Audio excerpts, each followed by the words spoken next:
আজ মাকে নিয়ে বের হয়েছি ঈদ শপিং করতে। আমাদের গ্রামের ছোট বাড়ি থেকে শপিংয়ের যাত্রা শুরু। গেটে তালা লাগিয়ে বের হলাম, কারণ সামনে লম্বা একটা শপিং ট্রিপ অপেক্ষা করছে। প্রথমেই উঠে পড়লাম ভ্যানে।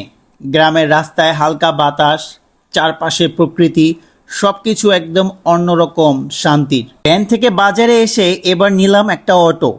শুরু হলো শহরের দিকে আমাদের যাত্রা। এই সুযোগে আপনাদেরকে গ্রামের কিছু সুন্দর দৃশ্য দেখাই।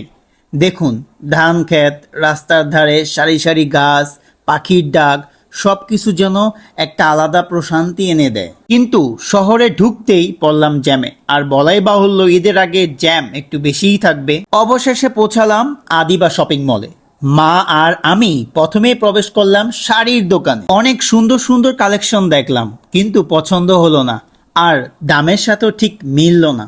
তাই ঠিক করলাম আর একটা ভালো দোকানে যাব। তাই চলে এলাম শহরের জনপ্রিয় শাড়ির দোকান প্রিয়জনে। এখানে দারুণ সব কালেকশন দেখালো আমাদের। অনেক খুঁজে অবশেষে মা একটা সুন্দর শাড়ি পছন্দ করলেন। এখন শুরু হলো দামাদামি। ভালো দাম পাওয়ার জন্য তো দরদাম করতেই হবে, তাই না? কিছুটা দরদাম করে অবশেষে শাড়িটা নিয়ে নিলাম।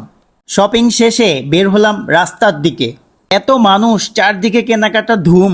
রাস্তার ধারে ফলের দোকান আর বিভিন্ন ধরনের পসরা সাজিয়ে বসেছে দোকানিরা। এই সময়ে আমার কোচ রবিন স্যারের ফোন এলো।